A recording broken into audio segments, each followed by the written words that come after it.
the premier sports talk radio, it's Tony's Takes. Here we go.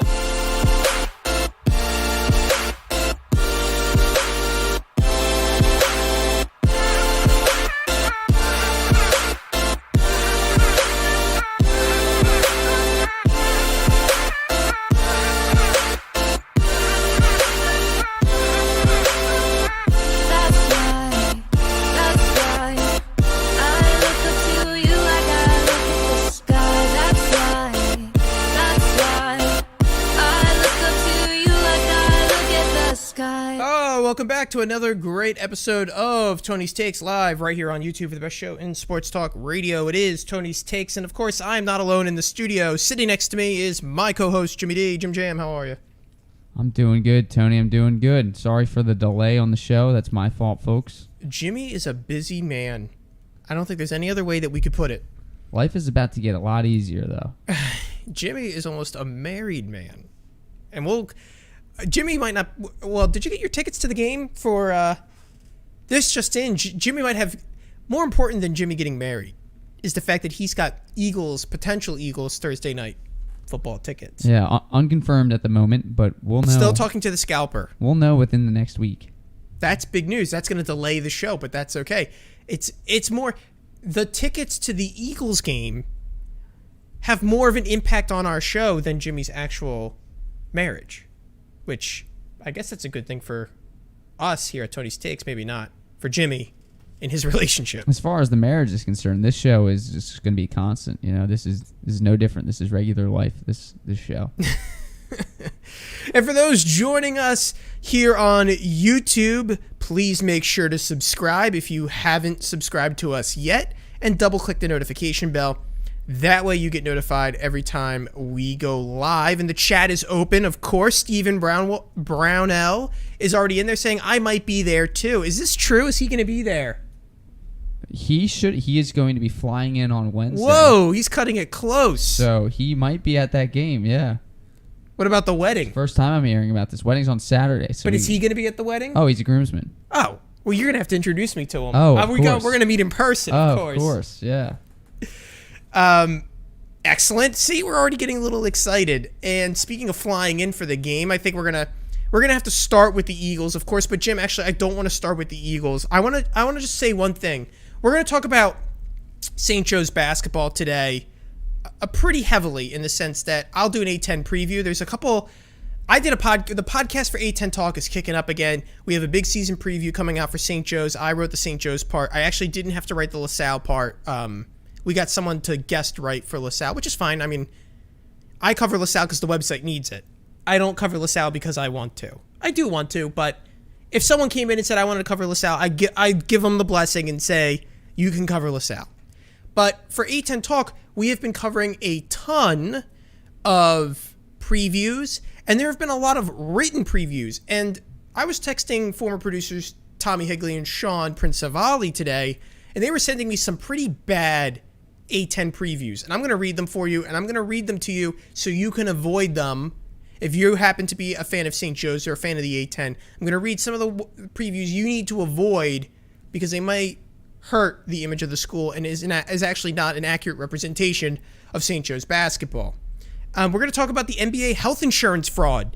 Jimmy, I don't know if you saw this, but Tony Roten, Tony Allen, there's a couple big names in there indicted for insurance fraud against the National Basketball Association. Very interesting story there. And we're going to get into the Eagles loss. And we're going to start with the Eagles loss, but I just want to mention this. I got a tip from Bobby Hasty, listener of the show. Jimmy's not actually too familiar with Bobby, but I'm a little more familiar with Bobby. Jimmy knows who Bobby is, but I don't think... Have you met Bobby before? Bobby and I, we've gone on runs together. Have you? Oh, yeah. See, I didn't know that because you weren't in school when Bobby was in school. Sure, yeah. But we actually ran recently a couple months ago. With who? Me, Bobby, Kevin McDonald, kid by the name of Richie Castaneda. Is Kev connecting you with Bobby? No, I've known Bobby. Oh, so you reach out to Bobby. Interesting. Yeah, well, Bobby I've reached known Bobby. out to me. And do you want to hear what he said? Oh, I'd love to hear it. Because he deliberately told us this for the show. Bobby goes, Tony's Take inside scoop here. Milwaukee Bucks scout on campus at St. Joe's. Verified? From Bobby Hasty, at least. I didn't tweet it out because I can't verify it myself from like a real source. But I trust Bobby. I trust him enough to mention it on the show. St. Joe's has a couple guys, or I think it's Jordan Hall, being scouted by the Milwaukee Bucks. That's pretty exciting news. That's phenomenal news. He deserves it. Kevin McDonald goes, Jordan Hall, next All-American. Bonnie should fear Jordan Hall. I'm in for season tickets. Kev, I already got the season tickets. Jimmy doesn't have his season tickets. I got my season tickets for the Hawks. Let's talk Eagles, though, Jim. I went 1-1. You went 0-2 on the picks. I know. Embarrassing week for me. The lead is now 3. My record for picks is 3-3. So if you bet it with me, you haven't lost anything, but you haven't won anything. Unless you go to the casinos where you get these bets and they go, oh, give 20 to win 19. And you're just like, oh, come on. You better not have any of these same game parlays from Tony because you're not winning. I don't. Yeah. And Jim is 2-4. You're not winning anything from me. You're losing money. But, we can joke about betting. But at the end of the day, what matters is did the Eagles win or not? Right? It's just like fantasy football. You're into fantasy football. You like fantasy football. But don't let fantasy football mess with your support of your team, right? Sure. I've seen so many people who are hoping that, this week Dak Prescott's versing the Eagles, but I have Dak Prescott on my team, so I got to root for him to do really well, but I want the Eagles still to win. It's like... No. Nope. It's always your team first. That's Yes. what I always say. I don't care if you put $100 in your fantasy football or your... What's the other one? Your the Survivor pools are really big now. Yep. Yeah. It's like, don't pick against the Eagles then. Just stay away from your team, pretty much entirely. Just make sure if you're doing a Survivor pool, you're picking the Eagles to win. Right. And avoiding that situation. However, I think there's still some things I want to mark with the Eagles, Jim, and then I'm going to let you speak your mind on it. We have no run game. We went from, I think Doug Peterson ran the ball on the wrong plays at the wrong time. Mm-hmm.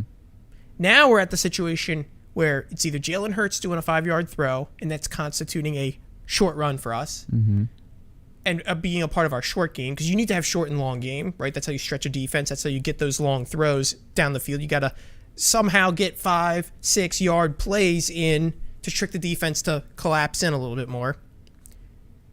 We run the ball a lot, and we force 0 punts. And we were talking about this defense so much, and this is what they give in response. And it's not like the Chiefs were like that good. There were so many situations, 3rd and 10, 3rd and 11, we giving them up. And part of that reason, and this is, I guess, my third point, penalties.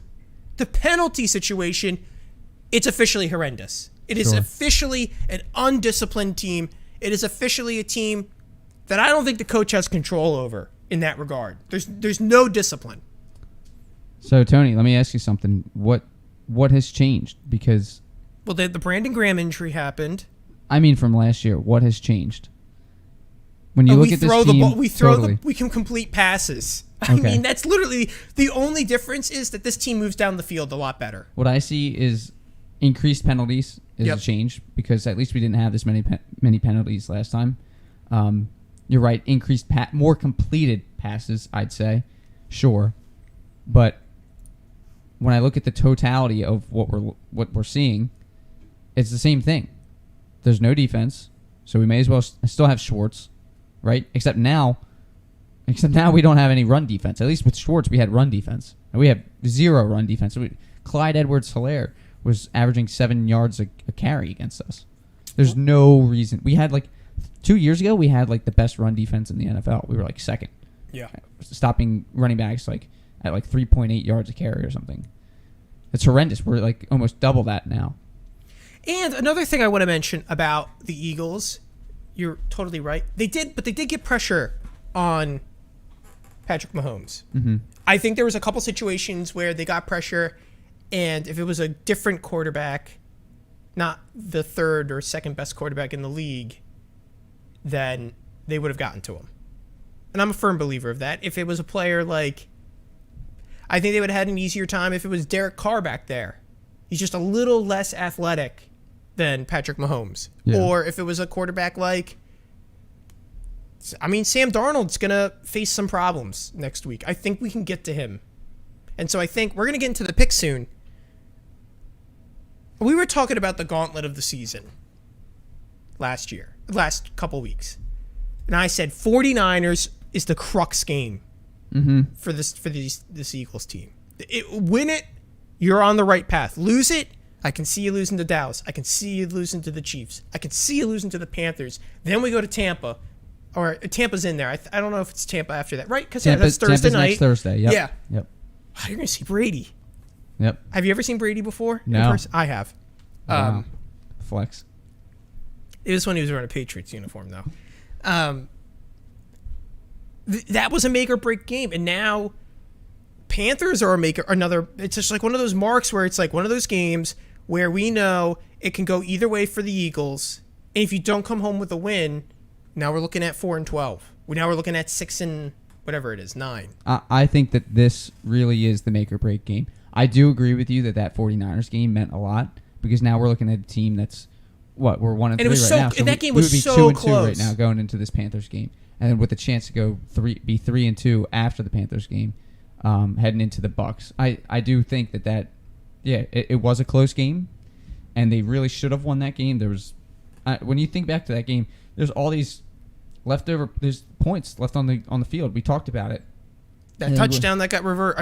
That was the killer part. That's almost if that felt like a play from last year, where it's like they make the right call, they finally do everything right, call it back. There's just no luck, and that's just like a bad omen. Down, 4th and goal. We went for it and they missed it. Yeah. It was, that game was bad omen. Just bad calls, bad decision making. Yeah, I think that this Panthers game should show how Nick Sirianni has changed from the first quarter of the season. So what worries me about the Panthers is they have one of the better defenses in the league. Well-known fact. I worry without a run game, the Eagles are going to get shut down a lot. And I think a fan who's not realistic is going to look Sam Darnold and go, oh, we can test them. Oh, we're good enough to test this team. We're good enough, X, Y, and Z. I believe they're on the road. Are the Eagles on the road? Eagles are on the road, yep. That spells disaster. That's a team that commits so many penalties, and you're on the road, I'm instantly against you. Especially if I have to put my name on a winner or a loser. Undisciplined teams get killed on the road. Why? Sound in the stadium. You're already quick to make mistakes. Now you have all this sound and noise and confusion in the stadium. You're in a foreign area in the sense that you don't work at that stadium. You don't go into that stadium every day. There's a difference about it. You're undisciplined. You can let that get to you in your head. I'm really worried, and we're going to get to the picks because I'm going to make my picks first because of this. And I'm going right into the line for the Eagles is +3 for the Eagles. So Panthers, it's technically even, right?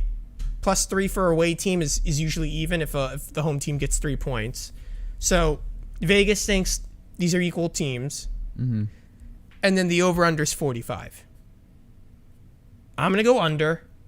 I think Panthers are going to hold them off. And then I think this is one of those games where maybe Sam Darnold doesn't score 50 points on us. He scores 25 and we score 12.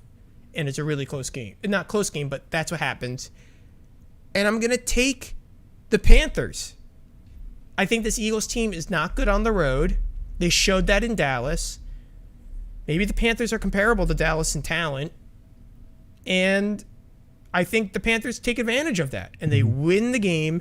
They beat them by 3 points. I bet they beat them by a touchdown. So that's my pick. What's the over-under? The over-under set at 45. I said under. Oh, we're taking the under. Sorry. Taking the under. I don't think the Panthers can score that much, but they'll score enough to win the game. All right, Tony. This is where our money's made.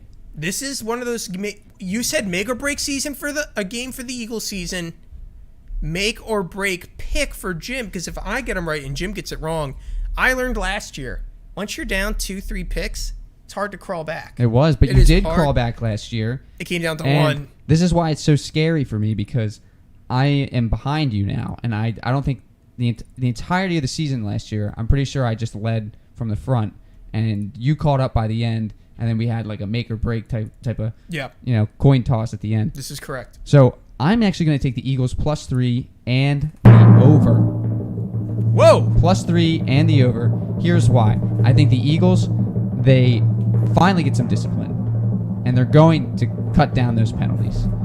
2, they're going to get used to Hurts running the ball. They're not going to have all those ineligible receivers downfield. I think that's going to stop. 3, I think they're going to start running the ball a little bit more with Miles Sanders because Nick Sirianni did that a little bit more. He had more success over this last week against the Chiefs. And I also think that the Panthers' defense they're a bunch of frauds.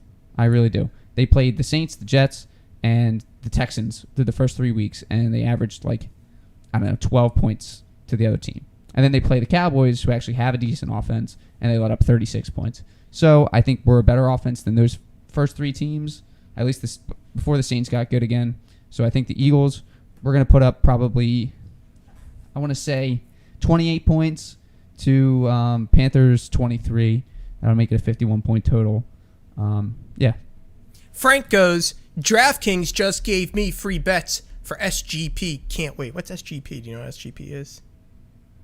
Same game parlay. Oh. See, I'm not in with the acronyms with these kids. I don't do the online betting, folks. I go to the window, and they don't do parlays at the window. You call me a degenerate? Kev goes, Sam Darnold, ! He's going to be like Babe Ruth was to the Jets as he did to the Red Sox. 3 Eagles overs in a row? Whoa, Tony, I'm not trying to overwhelm the chat. Jimmy took something before the show. Jimmy, are you hiding something from me? No, that Kev is alluding to? I'm hiding nothing. Frank goes 24-21 type of game. I feel the over-under is just right. I'm going with the under. Oh. Yeah, I don't know. I don't know. I feel like it's going to be over. I just feel like the Panthers' defense they're frauds, and I think the Eagles are going to put together something because they need it. And I really do think an Eagles win, straight up. Speaking of frauds, Jim, I got to talk about this website.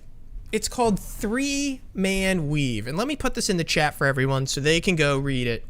It's a good laugh. Here you go, folks. Tony just tweeted it out in the chat if you're listening to us on YouTube. It's about St. Joe's basketball. And I want everyone to click on it and scroll all the way. Well, first of all, look at the expected power rankings at the top. First thing, okay? Preseason predictions. This is preseason predictions for the Atlantic 10. Tier 1, St. Bonaventure. I'm just going to read it off. This is their power rankings before the season. First, St. Bonaventure. Second, Richmond. Third, St. Louis. Fourth, Dayton. Fifth, VCU. Sixth, Davidson. That's fine. That's okay. I am completely okay with those rankings. Totally get it. Those teams make sense. 7. Now, this is where, Jim, this is where we go off the reservation for Tony. This is where I watch these. I read this, and I go, do these guys know anything? 7. George Mason. Now, last time I checked, George Mason just got rid of their coach and they just lost their rookie of the year. And you're telling me that is a 7 team in the A10. UMass is not a 7 team in the A10. They just got rid of their number 1 player. I think they're going to be the 7 seed in the A10 because I think it's an addition by subtraction situation. George Mason at 7. So it's okay. And it's funny. We see all these people on Twitter. There's a very prominent George Mason fan who's constantly writing about how St. Joe's messed up. And I'm not going to mention his name, but St. Joe's messed up and St. Joe's was wrong for firing Phil Martelli. And yet he turns around and looks at everyone with a straight face and goes, yeah, but George Mason's going to turn it around after 1 year. St. Joe's, which has a higher pedigree than George Mason in basketball. There is no question about that. I don't care if you come with all the little facts and figures you want. George Mason is an inferior school to St. Joe's in regards to basketball stature, basketball fandom, exposure, talent, history. George Mason gets nowhere close to St. Joe's. Nowhere close. And we're all just going to expect that they're going to turn around because some guy from Tennessee, the former assistant coach at Tennessee, showed up, and everyone's just really excited because he brings a lot of energy. You know who's the guy who brought a lot of energy to the team, Jim? Billy Lang. Billy Lang. How many times did we watch Phil Martelli standing there with his arms crossed, walking around the sideline? Don't even. And Billy Lang comes in, shows a lot of energy, tells these guys what to do. They buy in. Jordan Hall comes back. Billy Lang's the reason why Jordan Hall's back here. He recruits these guys. He's got Eric Reynolds, the highest recruit since 2010. And all these certain people on 810 Twitter, the certain person for George Mason, oh, well, Billy Lang's an idiot. I don't get it. I don't get if it's because first of all, it's because he wants Twitter clout. There's no question about it. Because every time he says something, a million St. Joe's Phil Martelli fanboys come out of the woodwork and they slobber all over it. And there's never an accurate discussion about the St. Joe's Hawks. I've never been invited on there. They know who I am. There's no doubt they don't know who I am. Their account follows this account. They know who I am. They know my thoughts. And sure, there's more prominent St. Joe's people out there. But no one's having discussion about St. Joe's. They all just want to talk about George Mason. Now, the national guys, they are buying into St. Joe's. John Rothstein is buying into St. Joe's. Blog boys, they're into George Mason. Now, let's read the George Mason quote. Oh, no, I didn't even tell you where they put St. Joe's in this ranking. They put George Mason 7th. They have a brand new coach. They get 7th. They've added no new talent. They're 7th. They've lost a guy. They're still 7th. St. Joe's, 13th. There's only 14 teams in the conference. So these clowns are going to put a team with a new coach who have lost important personnel, 7th, who have no history, where no one goes to their games, and they're going to take St. Joe's, who has a pedigree, who has a good player that we all know is very good, who has a second good player in Taylor Funk that we all know is pretty good, who has good bench depth, has a 4-star recruit, has 2 transfers who are 7 feet tall, and we're going to put them 7th. I'm sorry, what's wrong with Billy Lang? He comes from he coached, well, let's look at, this guy went to Tennessee, though. You know, the illustrious Tennessee. I'm sorry, when was the last time Tennessee won a national title? Billy Lang, I'm sorry, he's at Villanova. Mm-hmm. He comes from the best coach in college basketball right now. But we don't want to hype up Billy Lang too much. We don't want to do that. And we don't want to give St. Joe's too many credits and accolades. And it's just an absolute joke. So let's read the St. Joe's part. We'll read the George Mason part next, but we'll read the St. Joe's part first. The fact that they put LaSalle ahead of us is just an absolute clown show. Key losses. 1, Ryan Daly, who didn't even play majority of last year. Outlook. Coaching changes are often necessary and even advantageous for both parties involved. The coach needs to change the scenery, and the school needs to go into a different direction. Everyone wins in the long run, but sometimes a new coach is prime, quote, be careful what you wish for territory. Oh, it's going to get the baby drop in here. I forget which one it is. Jimmy, we'll have to get you to learn. No, it's not written on here. It's somewhere else. They're slapping, but I don't want to hit that one. Here we go. Let's test it out real quick. Oh, no, that's the phone line. We'll figure it out. Anyway, ignore that. So we're back to where I'm reading. But sometimes a new coach is prime, be careful what you wish for territory. And for St. Joe's, Billy Lang, who is 2 for 2 in having worse seasons than Phil Martelli's worst year, that appears to be the case. Granted, injuries, youth, and a 2021 COVID pause have worked against Lang, but the Hawks have now looked utterly lost for 2 straight seasons in a row. Of course, Martelli's final 2 squads were also derailed by injuries, but the administration seemed uninterested in such excuses then. It's so hard to hand Lang and his 11-41 record the benefit of the doubt. It's now a crucial year 3 where oh God, these guys terrible at writing, where his young team is not quite as young anymore, and Lang needs to show tangible signs of progress to avoid sitting on a scalding chair come March 2022. If you're hunting for seeds of optimism, then the return of Jordan Hall after he tested the NBA draft waters and committed to Texas A&M as a transfer has to be the first place you have to start. Hall was immediately one of the best passers in the country, eventually taking over the alpha ball handling role by the time the calendar flipped to 21. He ranked 24th nationally in assist rate, everything we already know on the show. Hall has also had an issue playing in an offseason based entirely around shooting and spacing that could not actually make shots. In our preview of St. Joe's a year ago, Matthew Cox invented, quote, long ball letdown stat that simply looked at teams that looked like a ton of threes, but made an awful percentage. It's not a list you want to be on, of course. High Coppin State. Ugh. We're talking about Jordan Tracy in this thing? These guys know nothing. Having a secondary playmaker to take the pressure off of Hall would be huge. The Hawks are more formidable when Ryan Daly was on the floor last season as a scorer and creator. Moore was probably the closest thing to that, but a leap from Jordan Tracy or quick contributions from Eric Hall would be the major boost. Okay. These guys looked right past Cameron Brown and start talking about Jordan Tracy as being the skilled ball handler. What? Jimmy, these guys don't know what they're talking about. Well, they certainly don't know how they're ranking St. Joe's, because obviously, you and I, we've talked about it. We think that St. Joe's is going to be somewhere around the middle of the pack, right? 8 to 10 in that range, right, in the conference. Yes. I think that 13. They ranked us 13. 13th behind LaSalle. Yeah, I don't see that happening. I disagree with you a little bit on Mason. I was reading up on this article. They do talk about a key transfer from Colorado that's supposed to be really good, Deshaun Schwartz.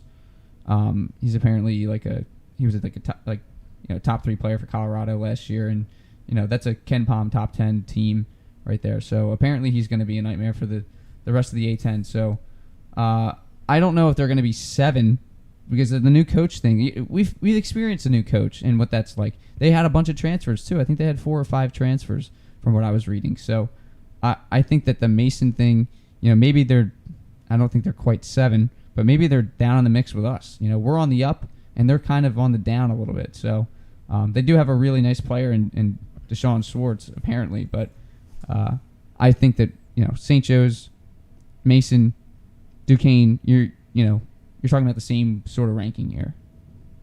Jack Forrest was actually a competent shooter, and they just go. Forrest had several big games before going down with a concussion in late January too, so his progression is worth monitoring. I get you're gonna look at it and go, Demir Bishop didn't shoot well from 3. Yeah, totally understand. But Forrest, Funk, and Hall all can shoot the 3 decently. I mean, this article screams, we don't know that much about St. Joe's, so we're just gonna put them 13th. Or I haven't watched a game, and then they're just looking at stats. Like they're looking. Here we go. Lang picked up a couple of discount Band-Aids in an attempt to patch over the problem. But Ajiki Obina, okay, first of all, the problem, how many 7-footers are coming to the A10?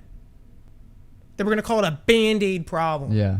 This is a perpetual problem that spreads to every team in the Atlantic 10.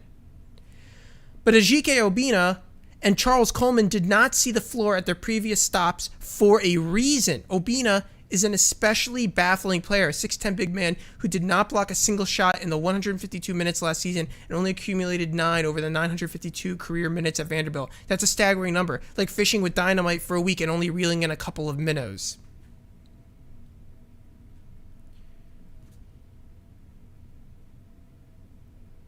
We have just gone, I am like speech, like, in radio they say don't have more than a second of empty speaking. I just gave you 4 or 5 seconds there. I don't care if he doesn't block shots. He's going to stand there and rebound the ball because 7 feet, let's do this calculation, Jim, is 7 feet taller than 6'8"? Yes. Okay, thank you. I don't care how many metrics you're doing.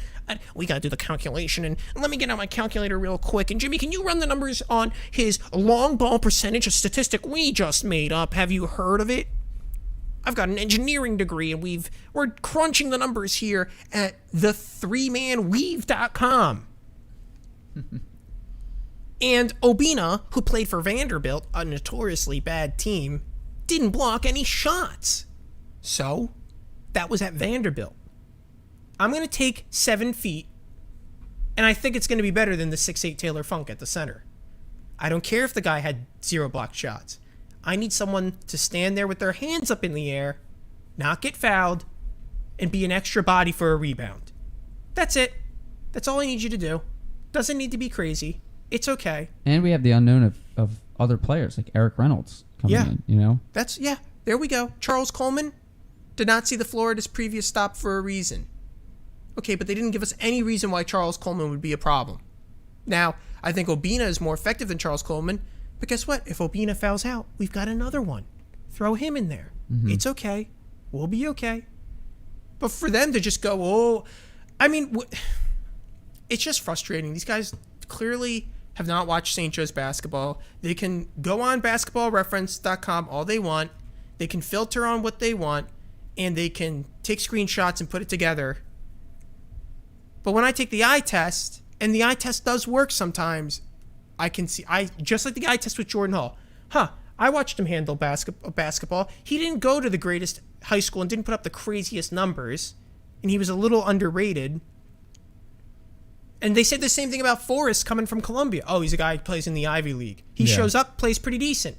And I watched him play Kansas and score. I know the tangibles he has, and you can't make a judgment on him because he was injured for half the season. Guy like Ryan Daly, no one was talking about him. No one. I know no one was talking about him when he was at Delaware. Yeah. And he all of a sudden, this transfer from Delaware, what is he going to do? And then we knew he was sitting on the bench, and you had graduated by then, but I would go into the campus every day my senior year, and he would be in the gym shooting threes every day. Like, that kid's going to be good. And we all know he's going to be good. He was very productive. And he was not going to be the number one on the team. We had Charlie Brown. We had, what's his name? Fresh Kimball. And Shavar Newkirk. Yep. And they never talked about Ryan Daly. And then he played one game, and everyone was shocked. That was a transfer from a school that no one really knows about. Yep. And Billy Lang let him flourish. So I'm going to trust Billy Lang on this one.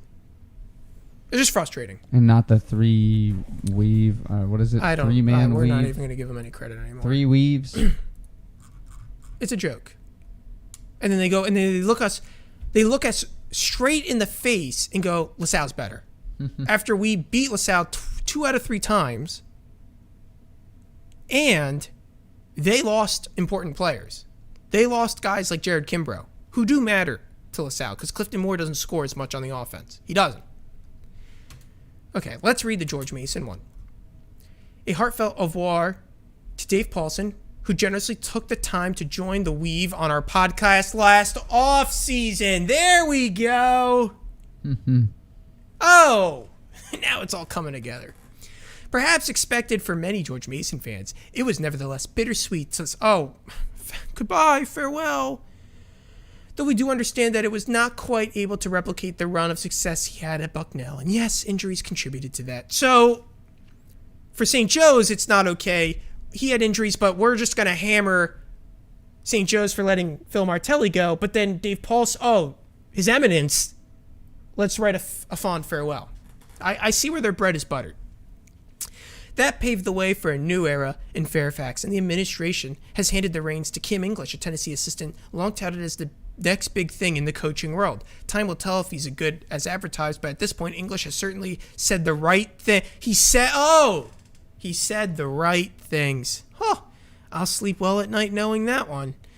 Beyond being highly competitive, what coach isn't? Well, there's so many uncompetitive coaches out there. They're just sitting on their butts, not caring about what the other team's doing. Kind of like Phil Martelli. It's tough to get a direct read on the exact style Coach English will play. He has all kinds of stylish influences in his background. But Billy Lang doesn't. So stylish. So suave.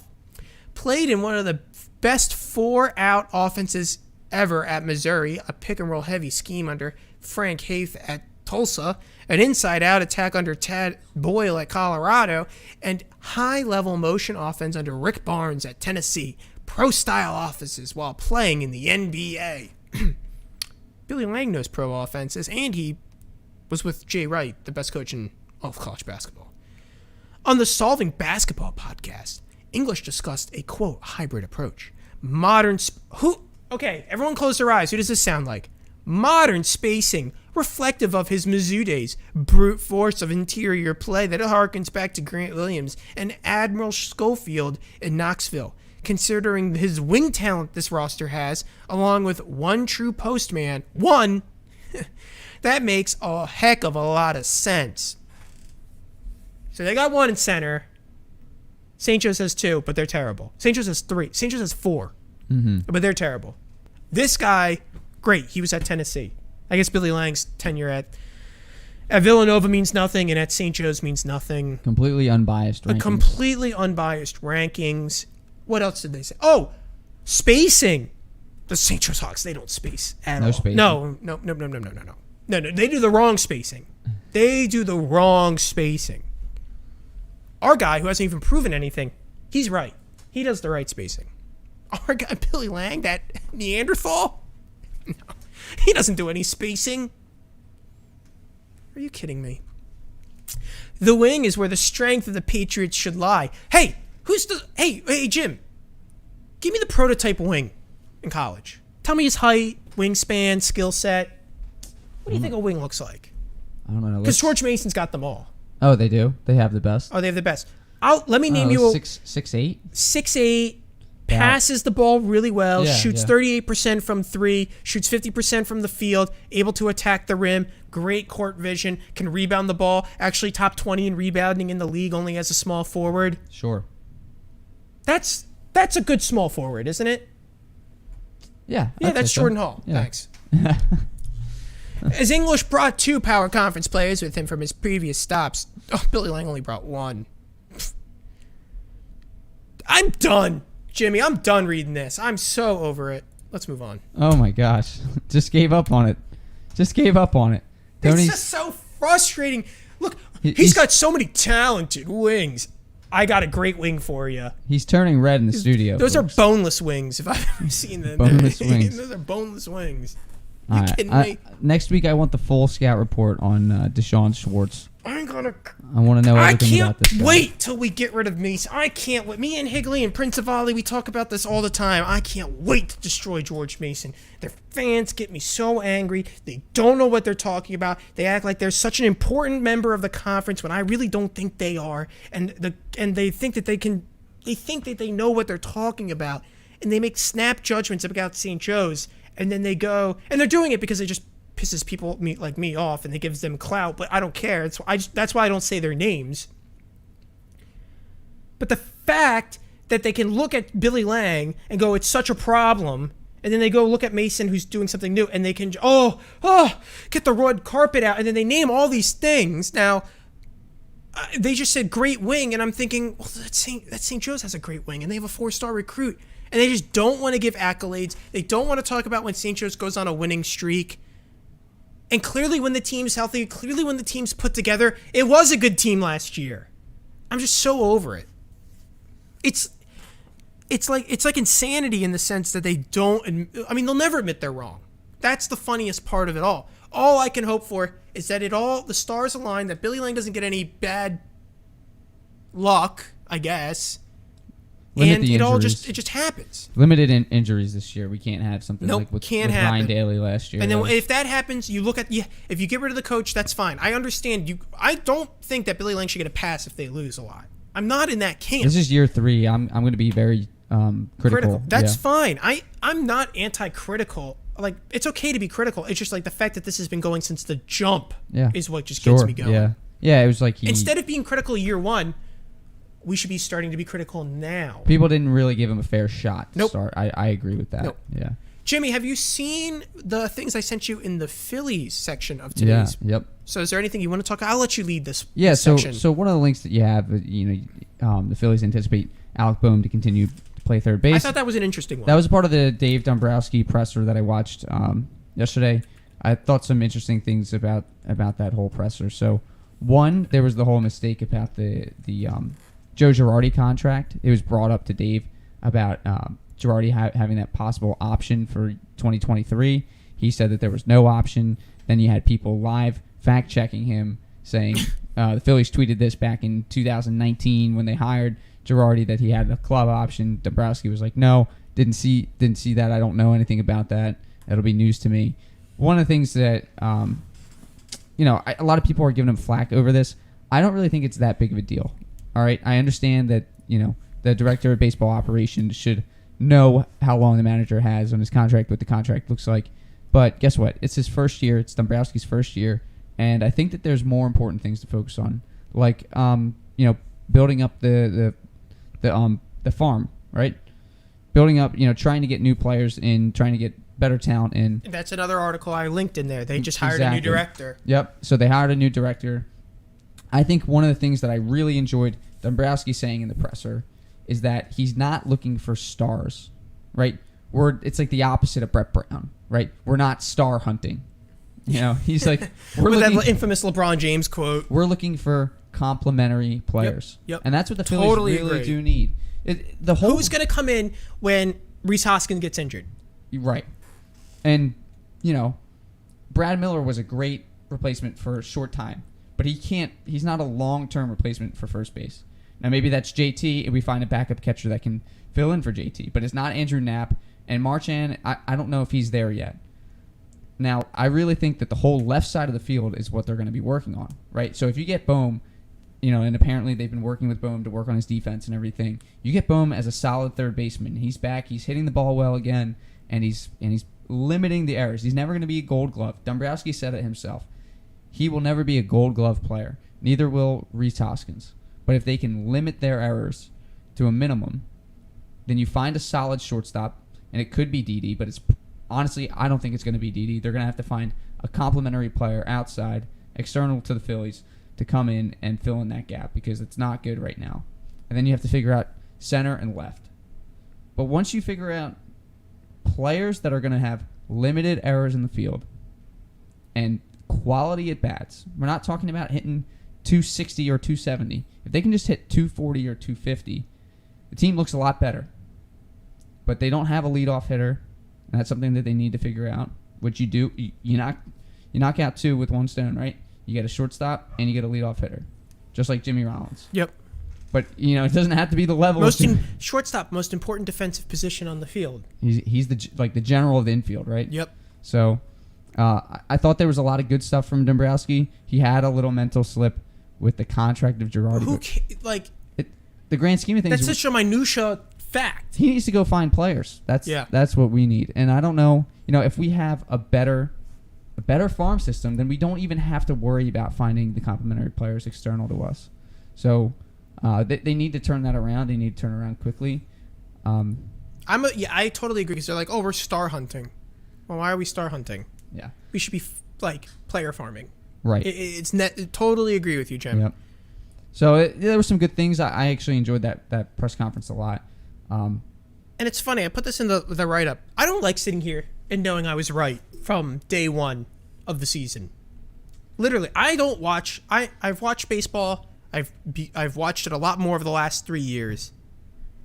But I don't like when I say, yeah, let me enjoy it now because it's going to not be this way in September and then be right about. I want to be wrong about that. From the get-go, you said, wow, great baseball in the beginning. We're gonna have fun. Break our hearts in the middle a little bit, and then they're going to keep us in it right by August, and they September. played some really bad teams, and they were right back in it. But then Bryce was playing really well. I did not guess that Bryce would be an MVP. That's for sure. But I always knew they were going to be in the hunt. Mm-hmm. They are well built in that regard. It's like they bought the right players, like from a contract standpoint, and then had nothing to backfill. They have the stars, right? Exactly. They really do. Here's the issue. Here's the one issue I had with that conference. He talks about the analytics department and how they helped through the season. And his evidence of them helping through the season was Ian Kennedy and Kyle Gibson. Ian Kennedy was an okay pickup. Kyle Gibson was a good starter.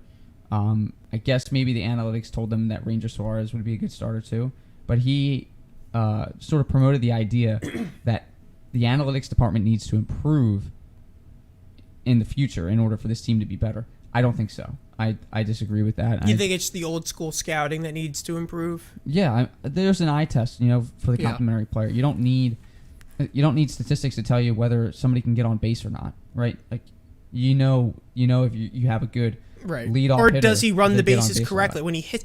Analytics aren't going to tell you when a guy hits the ball. I think back to that Yankees game where Stanton hits the ball and he thinks it's going out and he stops at first. Yeah. You can't stop at first. And I'm not anti-analytics. I just think that this is not the area that we need to focus on in order to find the complementary players. I think that it's real simple. I can do the eye test and see this player runs hard every play. When he hits a ball like that and he knows it's the green monster. Yeah. And he's like, that's not getting over. Right. I'm getting to second. Because once it hits the wall, I'm safe. Like, it's not if it hits the wall and they catch it, it's safe. Yeah. Right. So if I know it's going to hit the wall at minimum, I'm going to run as hard as I can because you just don't know if it's going out or not. Bad awareness on that one. Any big things for you from the wild card game before we talk about Ben Simmons in the NBA in general? Sure. Yeah. Let me compare the two real quick. So the Yankees versus the Red Sox. You saw the Yankees pull their star pitcher out after 3 innings. $300 million contract for this. Garrett Cole. 3 innings they get from him. Blows up in their face. They lose to the Red Sox after sweeping the Red Sox 10 days before. He hasn't been the same since they started inspecting that pine tar, Jim. Yep. Yeah, that's He true. has not been the same. Then you watch the Dodgers versus the Cardinals, and the Dodgers take Max Scherzer out after 4 1/3, and it was the right call because Scherzer didn't look that great, and he was like one hanging slider away from losing that game, and then Scherzer, who I think is actually probably the most clutch pitcher in baseball over the last 4 years. He's been, since he went to the Dodgers, the stats on him have been insane. Unreal. It's been like the best of his career. Like if I was going to pick Scherzer over Kershaw, I think I'd rather have Scherzer because Scherzer has done it in actually way harder situations. It's a very close conversation, that's for sure. I just think about when they took Scherzer would pitch 8 and then he would come out of the bullpen 2 nights later to secure a win for his team. So Dodgers end up winning in a walk-off, wild card game. My point here is you have analytics for the Yankees telling you take out Garrett Cole. Doesn't work.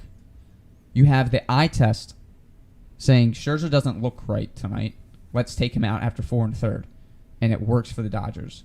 Not, that could be anecdotal. It's only 2 cases. But the idea here is we're in playoff season, and maybe analytics isn't the thing that we always rest on. Let's focus on how the game's being played, what's our guys look like, and see what might happen. Right. Every situation in sports, why do we watch sports? Because it's unscripted. It's a new variable every game. And analytics is a nice template. It's a nice mold. But every situation is going to be different. And I totally agree. You need a coach who's going to understand that difference in that regard. Jim, let's go to this Ben Simmons report. Now, I thought this one was interesting. This is on Liberty Ballers. As if another, and it's by Sean Kennedy. Jim, can you share this link in the chat? No problem. I'd like to give credit. Guy wrote the article.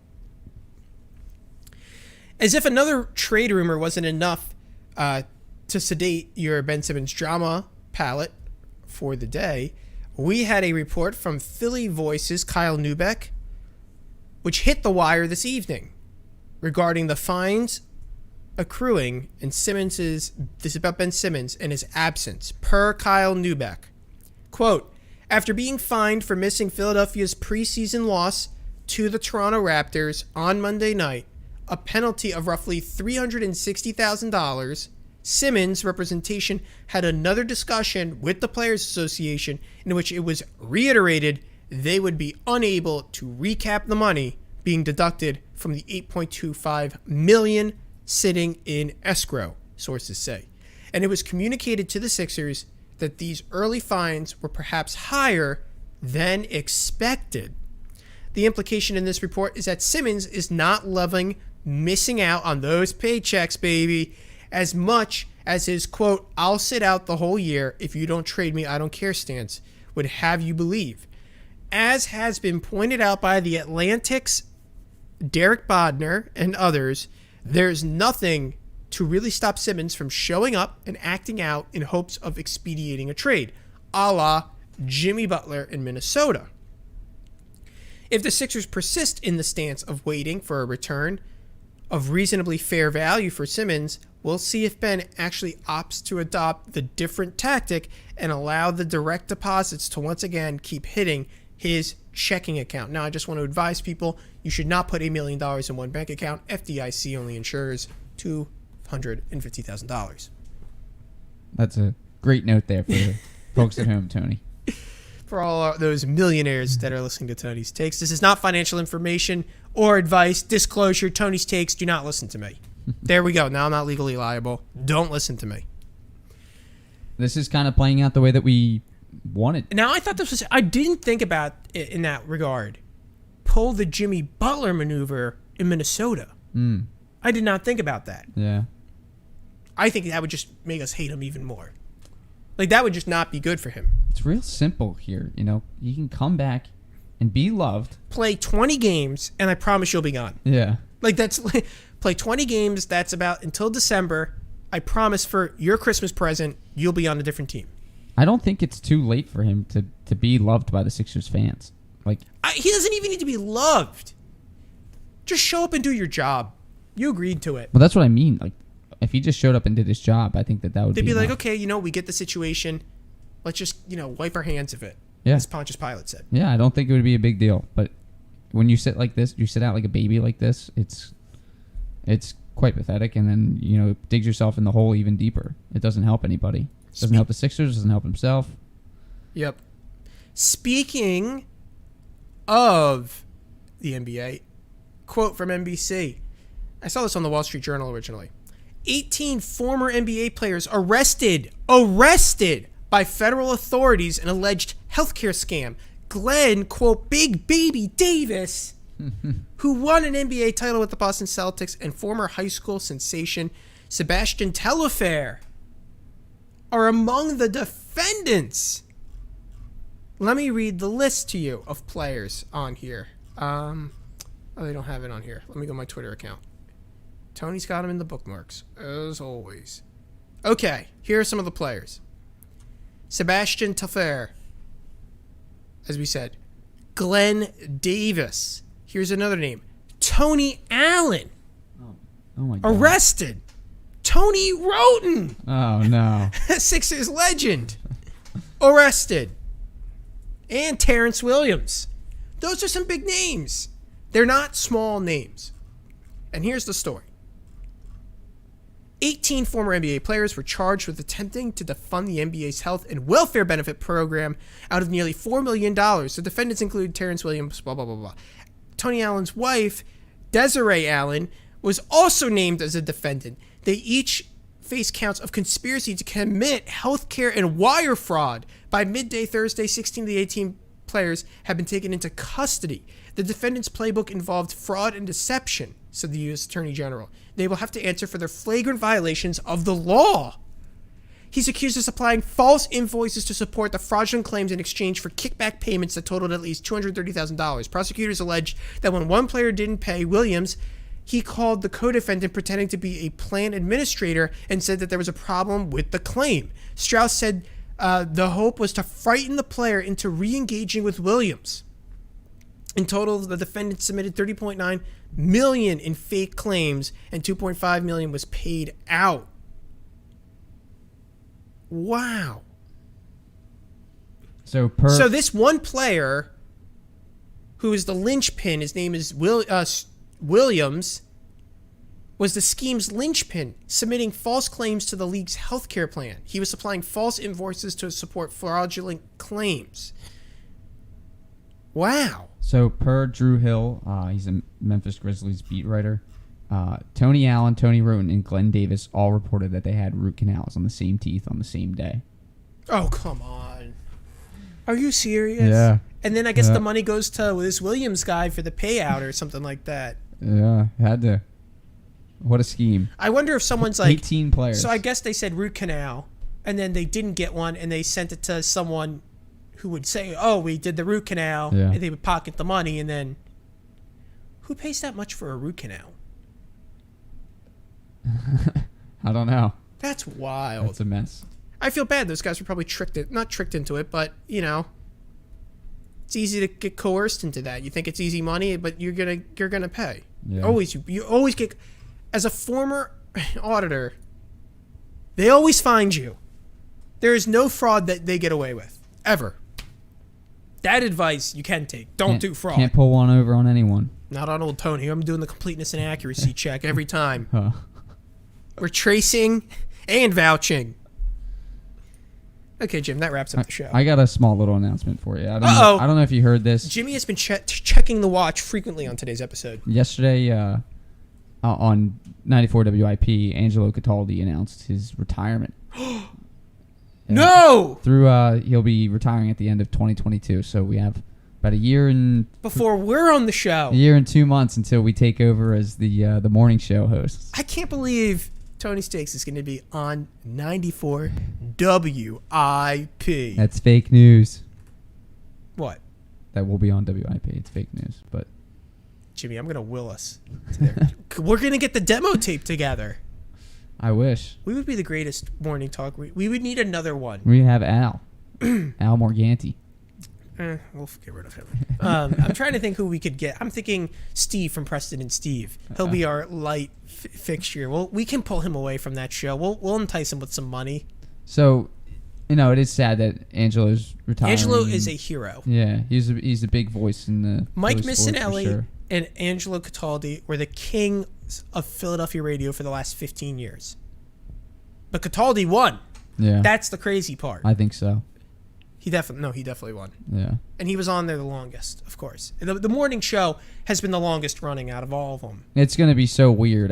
They invented Wing Bowl. Yeah, they did. And they ended Wing Bowl. Yeah, rightfully. After There'll the never Super be Bowl win. another. Yeah. That's the wildest part. They did it right, though. Wing Bowl was a thing for a couple years. But once the Super Bowl happened, that's it. Yeah. Gonna miss him. That's upsetting. I Listening didn't think to him you on my were way. that much of an Angelo fan. I like the morning show a lot. No, I wasn't a huge fan. Al and Rhea are the best. Yeah. Angelo's not my favorite WIP, broadcaster, but he's so funny on the phones. He is funny. He's so hilarious on the phones, and definitely gonna miss him. I've not had a long career in radio, obviously, but listening to him for the last 5 or 6 years was like awesome. It's unfortunate. All these radio... I mean, that's a local radio guy. There's a lot of radio guys that are disappearing from... Don Imus died. Rush Limbaugh died. Howard Stern, no one really hears about anymore. Howard Eskin. No. Howard. He's still around. Yeah, I listen to him on Saturdays. Who's your guy in the morning on Sundays that you like? He does it from his house. What's his name? I'll have to do a fact check. You have to do a fact check. Sonny Hill. Yep. Sonny Hill. Yep. I love Sonny But then Hill. Big Daddy Graham passed away. Oh, yeah, that was really sad. No disclosure on what exactly occurred there, but I know that he had a major injury. We are not privy to that information. Yeah. HIPAA is preventing. Yeah. Okay, Jim. Well, on that exciting news, our goal, Tony's Takes, you're hearing it today, October 7th, 2021. We are going to fight to be the new morning show on 94 WIP. I don't care how many heads we're going to step on. We'll get the demo tape ready. We're going to get the demo tape ready. Maybe we'll encourage some callers, show us, me and you going back and forth with a caller. Send the tape in. Might work out. We'll line up the callers for the future. When I get back from the honeymoon. When you get back from the honeymoon, we're going to get a 30 person call line going. And we're just going to run through them for a half hour to prove that we can do it and interact with fans. Okay, that ends the show on an awkward pause. And I appreciate everyone listening to Tony's Takes. It has been a pleasure speaking to you tonight. And if you're listening to us on YouTube, please make sure to subscribe. Double-click the notification bell. That way you get notified every time we go live. In addition to that, please make sure to subscribe to us on Apple iTunes. Search Tony's Takes there. Find the show. Subscribe to us. Leave a 5-star review. We read it on the show, and it's a great place to go if you miss Tony's Takes every Thursday. Also, follow us on Twitter at Tonys_takes. And if you want to email the mailbag is always open. And that's tonystakes.1851@gmail.com. Jim, you're not going to be around next week, potentially. So this might be it. It might be Tony alone next week. I'll be sending in my picks from before the game goes off. Yeah. Jimmy's going to call from the stadium. Hold your phone out, Jim. Yeah. Do you see anyone famous? Ooh, I'll see Tom Brady. Can you get in the tunnel? Yeah. Can you interview him? Yeah. Well, if you don't get on the show, maybe you call him from the parking lot. We'll figure it out. It'll be a little 30-minute preview. My voice show. will be on the show. We'll find a way. We have a pre-recorded version. I guarantee it. Well, thanks for listening to Tony's Takes. We really do appreciate it, and we look forward to seeing everyone next week right here on YouTube. The premier sports talk radio, it's Tony's Takes. Here we go.